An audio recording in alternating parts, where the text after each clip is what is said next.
Bien, en este vídeo vamos a ver cómo se pueden clasificar los triángulos. Hay que tener en cuenta que los triángulos los podemos clasificar de dos maneras distintas. Una según sus lados o según lo que miden sus lados.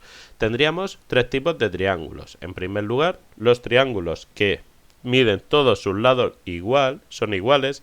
Es decir, si mide este lado 3 centímetros, este lado medirá 3 centímetros y este lado medirá 3 centímetros, que es el triángulo equilátero. Equilátero lo que quiere decir que son equidistantes o que cada lado son igual, ¿vale? O miden lo mismo.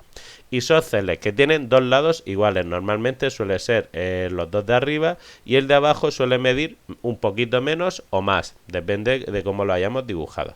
Y por último tendríamos el triángulo escaleno, en donde los tres lados no miden lo mismo, es decir, cada uno tendría una medida distinta, por ejemplo este 5 centímetros, este 4 centímetros y este 3 centímetros.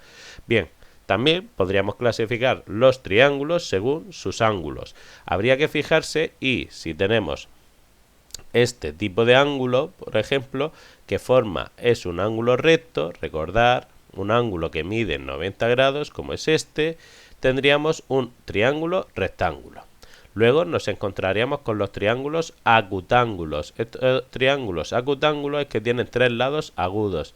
Recordar, el ángulo agudo es que mide menos de 90 grados, ¿vale? Y sería los que son más pequeños del ángulo recto. Y por último tendríamos el triángulo obtusángulo o que tiene un ángulo obtuso, es decir, que tiene un ángulo mayor o que mide más de 90 grados, como es el ángulo obtuso.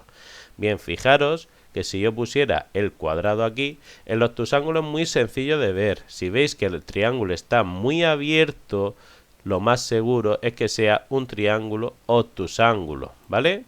Bien, una vez si ya vemos que ese triángulo está más abierto que lo que sería un cuadrado, un libro o la regla, ya sabremos que es un ángulo obtuso y entonces sería un triángulo obtusángulo.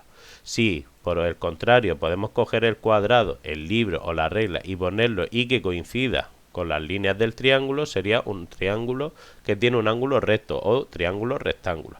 Y por último, si no coincide nuestra regla, nuestro libro o lo que utilicemos para determinar el ángulo recto, si no coincide con el del ángulo recto, ni coincide con el del ángulo obtuso porque es mucho más grande, ya por descarte deberíamos tener un triángulo